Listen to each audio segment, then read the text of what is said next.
Arrascaeta rasgou o músculo, Pedrão. Que história é essa? Vamos bater um papo sobre isso, vamos falar aí sobre a situação de Vitor Pereira, bem complicada. Flamengo hoje realiza o último treino, véspera da final do Campeonato Carioca. Vamos bater um papo sobre todas essas informações do Flamengo. Então, meu querido, já dá aquela moralzinha, se inscreve no canal, aciona o sino da notificação, amassa o like, belezinha? Então vem comigo, rubro-negro, vamos às notícias do Flamengo, mas antes queria aqui deixar meus sentimentos à família da grande rubro-negra Vivi Mariano, que infelizmente nos deixou.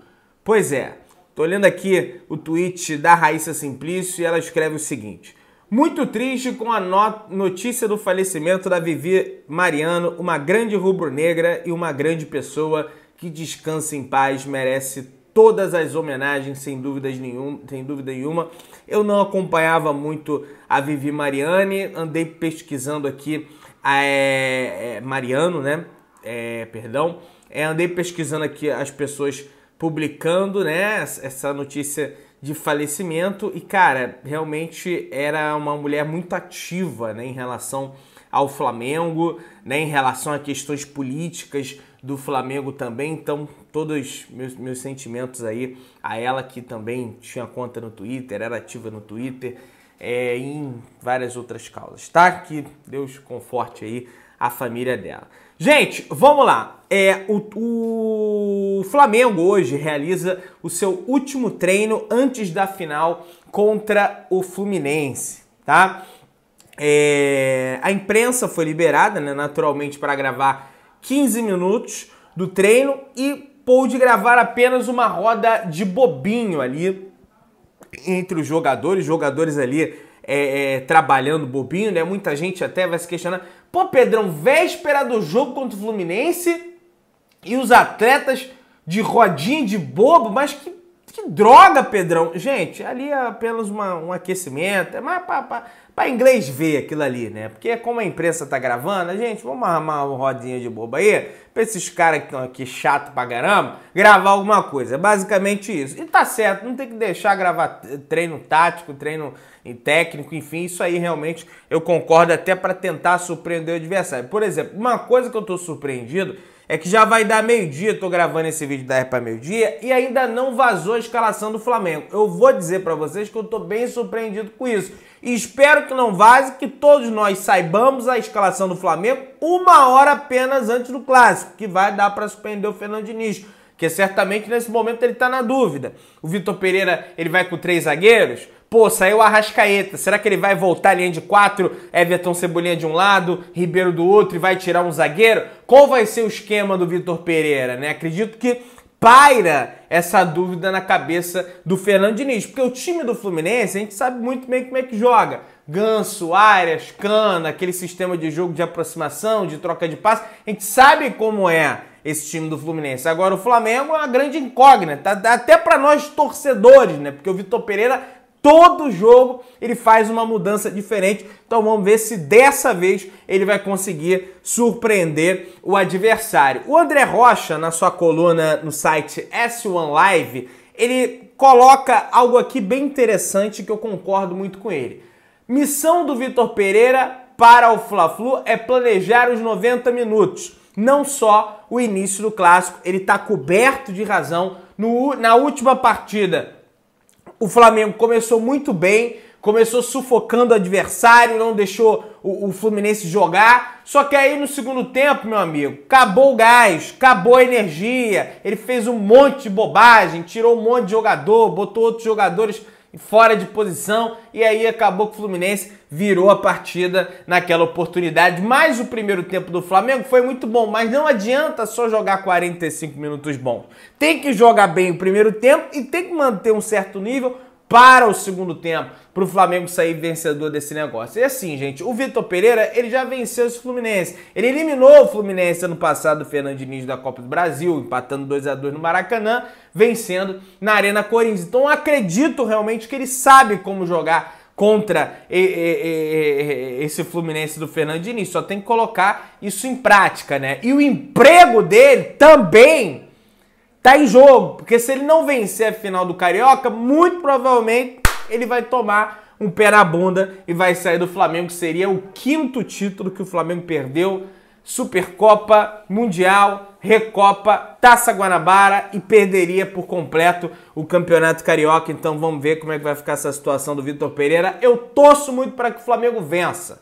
Eu tô vendo rubro-negro aí que se diz rubro-negro, né? Falando que, eu vou torcer pra perder, pra demitir o VP. Pra mim, você não é Flamengo. Sei que você vai ficar puto, chateado comigo, deve estar...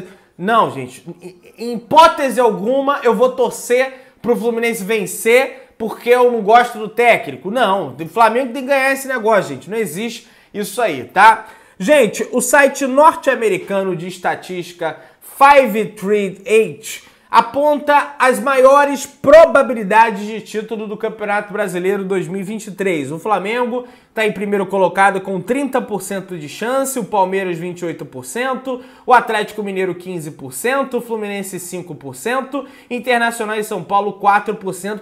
Mesmo o Flamengo nessa situação complicada que vive hoje, esse site aponta o Flamengo como o principal favorito a vencer o Campeonato Brasileiro 2023. Mas, gente, matemática e futebol raramente se misturam. A gente lembra aquela época que o Fluminense estava com 99% de chance de cair e não caiu. Mas tinha 1%, Pedrão. Pois é, mas acabou que os caras não caíram. Então, não tem esse negócio. É bola no campo, jogar e vambora, né? Se o futebol fosse estatística, a gente tava já milionário. Era só ver estatísticas, entrar numa casa, entrar na sportbet.io, dar entrada e ficar milionário. E a gente sabe que não funciona assim. Gente, a família do Matheus Uribe, segundo a Raíssa Simplício, o volante colombiano que o Flamengo deseja a contratação, não está aberta a voltar a morar, a mudar-se para o Brasil, a voltar a morar na América do Sul, tendo em vista que o atleta é colombiano. Se não continuarem na Europa, o Brasil não é prioridade, apesar de uma oferta salarial muito boa oferecida pelo Flamengo ao volante. Vamos ver como é que vai ser o desenrolar dessa conversa do Flamengo com o Matheus Uribe, né? A Raíssa também traz a informação em relação ao Agustín Rossi, goleiro da equipe do Boca Juniors, dizendo que o Flamengo trabalha nos bastidores para que o atleta se apresente no clube antes de julho. A ideia é que o goleiro tem que ter um tempo, né, de treinamento com o elenco antes. A temporada na Arábia acaba em maio, né? Ele ficaria esse tempo aí sem jogar realmente. Dizem que ele tá fora de ritmo, que ele tá gordo, enfim, uma situação realmente complicada. Então, por isso que o Flamengo trabalha aí para esse jogador chegar o quanto antes. Gente, o Flamengo tem mais tempo para contratar. É oficial, a CBF acaba de alterar o regulamento e amplia o tempo de fechamento da janela de transferências nacional. A entidade ampliou o período de inscrições para atletas que atuam no Brasil. Dessa forma, o clube pode inscrever novos jogadores até o dia 20 de abril. Contudo, a janela de transferências internacionais continua com a mesma data de encerramento, dia 3 de abril. Portanto, tá aí, primeira janela do dia 10 de janeiro ao dia 3 de abril para quem vem de fora, e depois para transações nacionais, né, do dia 10 de janeiro até o dia 20 de abril, tá? A segunda janela de transferências do ano abre no dia 3 de julho e dia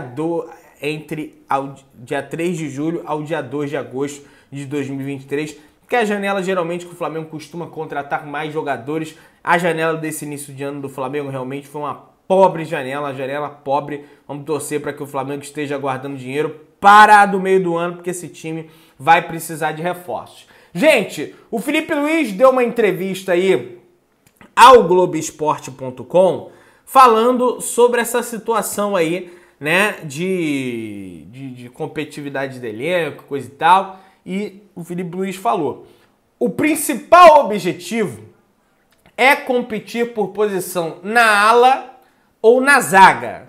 E ele falou também sobre a questão do Gerson, falou que o Gerson tá jogando bem, mas como o time não anda bem na questão coletiva, acaba que alguém tem que pagar o pato, né? Olha lá, o Gerson continua sendo o nosso Gerson, jogando bem, tá aí ele falando, né, que é um bom jogador, tá jogando bem. Eu discordo muito dele. Tem outros jogadores que mesmo com o coletivo ruim estão jogando bem. Tem o Ayrton Lucas que tá jogando bem.